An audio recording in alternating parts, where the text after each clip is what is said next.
एक बार एक वैज्ञानिक ने एक टिड्डे तो पकड़ा और उसे अपनी आवाज पर छलांग लगाना सिखाया। वैज्ञानिक टिड्डे से कहता कूदो, टिड्डा उसके आवाज सुनते ही जोर से छलांग लगा देता। अब वह वैज्ञानिक था तो प्रयोग करना बनता ही था। उन्होंने टिड्डे की छलांग पर प्रयोग किया। वैज्ञानिक ने उसकी एक टांग तोड़ दी और फिर बोला, कूदो। अब टिड्डे की छलांग की दूरी कम हो गई। वैज्ञानिक ने उसकी दूसरी टांग तोड़ दी और फिर बोला, कूदो। टिड्डे की छलांग और कम हो गई।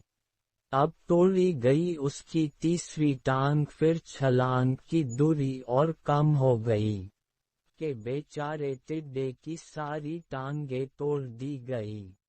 अब आखिरी टांग टूटने पर जब उससे कहा गया कूदो तो वह हिल भी नहीं पाया। अब वैज्ञानिक ने अपना निष्कर्ष अपनी डायरी में लिखा। जानते हो उसने क्या लिखा? उसने लिखा, जब टिड्डे की एक टांग तोड़ी गई तो वह थोड़ा बहरा हो गया। जब उसकी दूसरी टांग तोड़ी गई तो वो और बहरा हो गया। हर टांग टूटने के साथ वो और बहरा होता गया। और सारी टांग टूटने के बाद वह बिल्कुल बहरा हो गया। अब जोर जोर से चिल्लाने का भी उस पर कोई असर नहीं हुआ। वो तो अपनी जगह से हिला तक नहीं। छलांग लगाना तो दूर की बात थी। इस कहानी को सुनकर सभी को ऐसा ही लग रहा है ना कि क्या मूर्ख वैज्ञानिक था।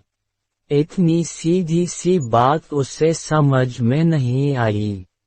या कुछ लोग ये भी सोच रहे होंगे कि ये तो किसी बच्चे को भी पता है कि टिड्डे की छलांग उसके टांग टूटने की वजह से कम होती जा रही थी, ना कि वह बहरा हो गया था। दोस्तों, हम सभी जीवन में कई बार ऐसे ही मूर्ख बन जाते हैं। कई बार जीवन में दो घटनाएं एक साथ ऐसे घटती है कि उनका एक दूसरे से कोई संबंध होता ही नहीं, फिर भी ऐसा लगता है कि गहरा संबंध है। कभी कभी दिखता कुछ और है, लेकिन समझ कुछ और आता है और वास्तव में होता कुछ और है। इसीलिए अगर पछताना नहीं है तो जीवन में जल्दबाजी में कोई निर्णय ना ले, हमेशा समझ-बूझ का इस्तेमाल करे, सावधानी बरते, नतीजे सोच विचार कर ही निकाले। दोस्तों, आपको SKRAJ लर्न एंड मोटिवेशन ये छोटी छोटी कहानियाँ और सिख कैसी लग रही